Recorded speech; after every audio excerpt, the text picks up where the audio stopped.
All right, we are at the DFW Mango Meetup, May 25th, 2017. Had a little power problem, but we're back online. Okay, Scott asked me to talk about VSAN, what's new, and VMware VSAN 6.6 just came out mid-April. So, my name is Nick Korte, network nerd in the communities, also on Spiceworks. I'm representing Spiceworks Orange tonight. So, does everybody heard of VSAN, hopefully? Heard of it.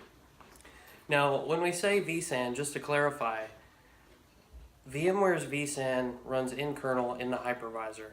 There are other virtual SAN technologies that it's software on top of a pre-existing hypervisor, like Starwind, or HPE has a product, Nutanix, that kind of thing. They're not exactly the same. So, what if I told you that the Matrix runs on VSAN? I thought that might be fun. Okay, so let's say you want to run VSAN. You decide it makes sense for your business. Why do people run VSAN? Can somebody tell me? What's the reason that you would do it? Consolidate SANs. High availability. Yeah, high availability, consolidation. VMware. You love VMware? You want to pay them more money? Some people do. Well, it does put your compute and your storage all in the same node now, or multiple nodes. It kind of takes that central SAN that we used to think of as one big device that people maybe only have one of, the inverted pyramid of doom we've heard so many times, and it takes that and essentially decentralizes it and puts all your data on local disks inside different hosts, and they're pooled together to make one big data store, as we know and love in the VMware world. So let's say you have your business case, you got your business requirements, it makes sense to go with vSAN. You got to buy licenses. Everybody likes licenses. In the VMware world, you got to license the hypervisor itself, so vSphere. You got to license vCenter because that's your control plane for vSphere, and you have to license vSAN. vSAN is licensed per physical processor. A lot of people end up dialing that down to just one physical processor per host so that you can save money on your licensing. That's not a bad idea. With as powerful as processors are today, you're probably not going to make the processor the choking point in any server these days. So you get all kinds of different things in these editions. There's a standard edition, advanced, enterprise, all the stuff you see here. But they also have a remote office branch office edition, which is kind of cool if you have a small environment. It comes with, I believe, 25 VMs. You can use it for up to 25 VMs, and you can have as many vSAN nodes as you want, at as many locations as you want, as many clusters as you want, but once you go past 25 VMs, that's as far as your license goes. Whereas, if you get the standard, advanced, or enterprise licensing, you don't have a limit on the number of VMs, but you're only licensing a particular cluster. Maybe it's 3 nodes, maybe it's 4 nodes, maybe it's 5 nodes, something that makes sense. So, you have your storage-based policy, read-write cache, distributed RAID. You actually get the distributed switch in this scenario, which is pretty cool. That's normally an Enterprise Plus only feature. You got rack awareness. Now, about rack awareness, that doesn't actually mean that VMware can see your rack and know exactly where things are and sense that over the network and say that this rack is automatically separated from this one, so that if this rack fails, the other one's good. That's something you have to do that takes some work to get in place. You've got replication. You can actually use your vSAN data store as an iSCSI target. If you have hosts that aren't part of the vSAN cluster, they're not contributing storage, they're outside, you can connect to the vSAN data store via iSCSI like your traditional SAN and still use that storage. So that's kind of cool. You got an IOPS limit now, so you can actually put an IOPS limit on any VM and say that this can't take more than a certain number of IOPS. We'll just keep going. But there's a full licensing guide that you can read. You can actually get vSAN by itself with your vCenter and vSphere licenses, or you can actually get it as part of your VMware Horizon View licensing. You can do hybrid vSAN, spinning disk and SSDs for caching, or you can do all flash. So you got SSDs for cache and then SSDs for your storage, normal storage. Okay, how do you get there? You buy the license, you got the business case already, you need hardware. Well, people are always saying in the communities, check the HCL, right? Check the VMware HCL. Well, when it comes to VSAN, they have a separate HCL for the hard drives that they support, the storage controllers, the NICs, all that stuff. Better be on the VSAN, VCL, or HCL because it's picky. Well, VSAN 6.6 is only available in vSphere 6.5D, which was released just a few weeks ago. So if you don't have your host running that version, you can't use VSAN 6.6 and all the goodness that comes with it. But as we know, in the VMware world, you want to upgrade vCenter first, then you want to upgrade your hosts. And if you're running a previous version of vSAN, you can upgrade your version to 6.6. It's a disk format upgrade. It just upgrades the metadata, and you do have to evacuate the storage. I don't know if anybody saw it, but I did post a recent upgrade story about an accidental upgrade from vSphere 6.0 Update 3 all the way to 6.5. That's not supported. So you can only upgrade to 6.5 if you're on 6.0 Update 2 or a little bit lower than that. If you're on 6.0 Update 3, there's not a direct upgrade path right now. Keep that in mind. Okay, terminology. In the vSAN world, again, we're talking about disks, physical disks in the servers. You might even call it JBOD to a certain extent. You have to have disk groups. So in each disk group, you need at least one SSD for caching and at least one spinning disk or other SSD for just your cold storage. And they say that you want to size your cache at about 10%. That's where the goodness comes. You can size it for more, but about 10% is what they recommend. And all these policies, vSAN works on policies, it works on storage policies, and it all works on failures to tolerate. How many failures can I tolerate? Well, I want to be able to tolerate a host failure, a network failure, a disk failure, all those things. I may want to be able to tolerate one, or I may want to be able to tolerate more than that. So you have to decide what's going to work for you. By default, the failures to tolerate is 1. And that's pretty good. Now, in your traditional VMFS data store, all your VMs are just files, right? Well, in the vSAN world, they're objects made up of components. So one VMDK, if you're using failures to tolerate equal to 1, that means there is a RAID 1 mirrored copy of that VMDK. So there's a VMDK on one of the hosts, and there's a mirrored copy on another host, but there's also a witness on a different host. Because in the clustering world, you have to have more than 50% if one of those hosts tanks so that things don't go crazy in a split brain situation. Now, the witness itself, when you're talking about vSAN, you can have 3 physical hosts. You could actually have 2 physical hosts and a witness appliance running outside the cluster somewhere because those witness nodes are very, very small, like 2 megs. Really small. But again, 3 components if I'm using RAID 1, so that if one host tanks, the data is still somewhere else on a different host and accessible to me. Okay, storage policy. That's where the goodness comes. And the default storage policy for vSAN is tolerating one particular failure. So I can say, oh wow, that's small. I want to tolerate 1 host failure, 1 disk failure. I can actually say that I want the vSAN objects to be striped across more than 1 hard drive in those servers. Maybe I want it to be striped across 2 or 3. That could actually gain you some performance if you have spinning disks for your capacity drives instead of SSDs all the way around. Another thing here, you can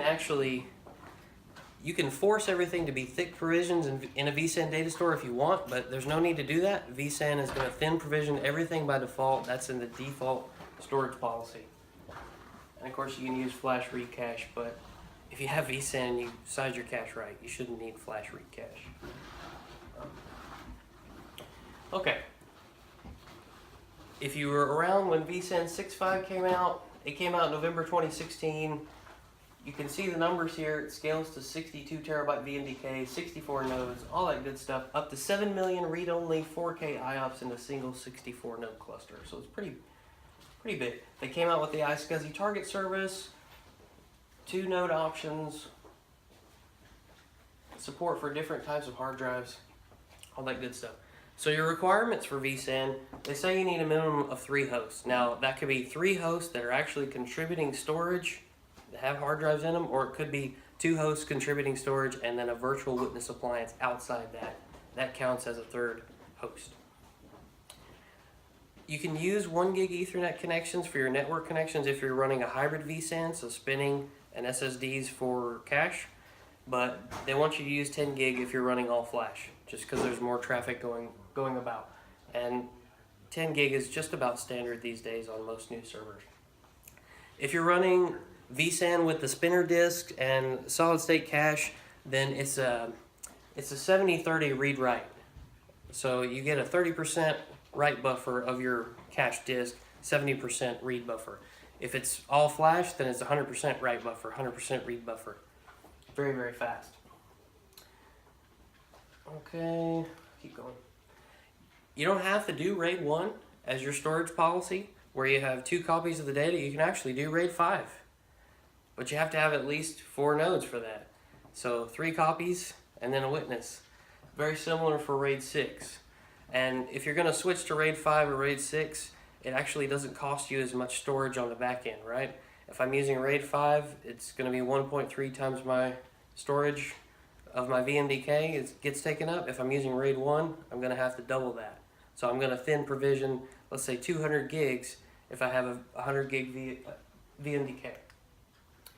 Okay, so what's actually new in 6.6? They jam-packed so many new things in 6.6, and I tried to tell you a little bit about each one. I don't know, has anybody ever heard about the easy install in 6.6? Maybe not? Okay, well, they've made it a little bit easier in 6.6 because we used to have this problem where in order to get a vSAN data center up and running, you have to have vCenter. Well, in order to get vCenter up and running, you have to have a data store to put it on. So I can either put my vCenter over here on some other data store, or I can run some kind of script, some special bootstrap to create a vSAN data store for me. Okay, now you might want to come a little bit closer for this part because I took some screenshots of what the easy installer looks like. And I'll play it here. But they baked the easy installer into the VMware server appliance installer. So here's the click by click. So all I did was I downloaded the vCenter server appliance 6.5 installer. In my case, I'm actually deploying an external platform services controller because I want to use enhanced link mode, and then going through and deploying the VCSA. So I want to put it on this host, 192.168.10.31. The easy install is actually going to create for me a vSAN data store. It's going to push out my platform services controller on top of that, right there. I don't know if you saw the step. These are the disks that I want to use for my vSAN data store. So it's going to go ahead and set up vSAN for me, give me some storage, put the platform services controller on top of that. And it takes a second here. I wanted to do a live capture video, but I just had a bunch of screenshots, so I put those together. Had to sanitize them a little bit. So you can see in just a second, the platform services controller is up, it's ready. You have to have that before you have your vCenter server. So this is the vCenter server walkthrough, and you'll see in a second that it's going to make me pick. Yeah, I have to give a data store name and I have to give a cluster name. So it's going to create my data store, it's going to create my cluster. It's going to be a vSAN cluster with 1 host in it to start with. I'm not going to be compliant by any means with the RAID 1 copy anywhere because I only have 1 host. But at least I'll have my data there. I'll have my vCenter there so I can set up the rest of the cluster. Excuse me. So there you go. It wasn't that many clicks, and if you're using an embedded platform services controller, it's even less. In my case, it was platform services controller, then vCenter server appliance. So it really was that easy in a greenfield environment. You're just following those steps through the wizard. No big deal. Okay. Anybody use multicast today? Maybe you used it with Norton Ghost back in the days, anything like that? But in VSAN 6.5 and earlier, you had to have multicast configured on your switches. So it wasn't just plug it in, configure, and go. Well, they removed multicast in 6.6. That's a pretty big deal. It's all unicast, so that means I don't have to touch my switches. I don't have to mess with them unless I'm setting up VLANs or link aggregation groups, things like that. No special multicast. Why do you think they did that? Make it easier. People complain because it was too much work. And from what I heard on one of the podcasts, it was actually causing problems when trying to run VSAN with public cloud providers. They didn't support the multicast. So this will make it easier to run it in places like AWS because VMware is going in that direction. VSAN encryption. In vSphere 6.5, they released VM encryption. So I can encrypt any particular VM I want, but I have to have an external KMS server, key management server like Gemalto or HighTrust. There are several others that are supported by VMware. But VSAN encryption is actual data at rest encryption. If I turn it on, I'm encrypting everything in the data store. I'm not encrypting vMotion transfers across the wire, but just the data at rest. So if you take my cache disk out, if you take my spinning disk out, and you try and get data off of it, you can't. It's all encrypted. So in some cases, that might make more sense than using VM encryption, or maybe you want to use both because VM encryption will actually encrypt your vMotion traffic across the wire. And interestingly enough, VSAN encryption supports all the vSphere features, replication, all that stuff, whereas VM encryption is a per VM basis and it does not support vSphere replication at this time. Plus, with VSAN encryption, you don't have to have vCenter online for it to stay encrypted. With VM encryption, you do have to have vCenter online in order to boot up a VM that's been encrypted, interestingly enough. Okay, compliance support. I don't use two-factor authentication with vSphere. Maybe some people do. Department of Defense type requirements. It's there. I didn't read the guides, but they are out there, and you can use it with those two-factor authentication mechanisms that you may have. Okay, something else that's really cool in version 6.6 is the config assist. And I wish I had included some screenshots of the previous version to show you what isn't there. So you've bootstrapped your vCenter. It's now sitting on top of a vSAN data store, but it's only one host. So you got to add those other hosts to the mix. And you got a configuration assist that tells you, okay, is my network configured correctly? Are my storage controller firmware up to date? Do I have the right VM kernel ports for vMotion traffic and vSAN traffic? All those things you have to get vSAN working the right way. And I don't know if you can see it, but you got warnings and then green places here that say I passed the test. And down here, I've got a warning from my environment that says I'm only using one active physical NIC as an uplink to one of my virtual switches. But this thing wasn't smart enough to know that that was a link aggregation group in VMware. Anyway, very cool. It'll tell you if you are looking good or maybe not looking so good. Now these cloud health checks, you do have to agree to participate in the Customer Experience Improvement Program to use it. Because you see this button right here, Ask VMware. If there's a warning about something, I can click that button and it'll take me out to a KB and educate me a little bit more about what might be wrong in my environment, what's the best practice that I should be using. Hardware lifecycle management. Well, we all know that new drivers come out all the time. How many times do you upgrade the firmware on your RAID controller? Anybody do that lately? I know I haven't. But what was really cool is right after I deployed this, okay, I got a 4-node cluster. Each one has one physical CPU, I think 2 disk groups in each host. It's a VSAN hybrid, so SSDs for caching, spinners for capacity. Well, my config check looked pretty good, but it told me, even after applying all updates with VMware Update Manager, that my controller firmware was not up to date. And it was able to detect that right here. Not only was it able to detect it, it was able to download it and push it out to each one of those hosts and upgrade it for me without me having to do anything else. And I think that is just absolute magic. Does it do disk too? I love that. Does it do disk too? Does it do disks like the firmware on the disks themselves? It's a good question. I don't know the answer to that one. I do know that it will only work for certain OEMs like Dell. I can't remember if Cisco and HP are in there. I can only speak because I have Dell. But it's only certain OEMs at this time. But that's a good one. I'll have to look that up. I don't know. Highly available health checks. Well, vCenter is the control plane. It's your management plane for everything vSAN. You want to mess with the cluster. You want to turn on HA. You want to turn on DRS. You need vCenter. But how do you know if your cluster is performing well? What if vCenter, for some reason, you can't get to it? How do you know if your cluster is okay? If vCenter dies, that doesn't mean vSAN stops working. You set it up. The configuration's still there, but you just can't make changes to it. Well, in 6.6, as you know, the vSphere 6.5, the C# vSphere client is dead. It doesn't work anymore. People are mad about it. We now have the embedded host client, which is HTML5. Well, if you turn on the vSAN performance service, then on your hosts themselves, you can log into the web interface of each ESXi host, and you can actually see the heartbeat of the cluster. Is it healthy? Is it looking good? If you lost connection to vCenter, you have another way to check on how things are doing. I think that's pretty cool.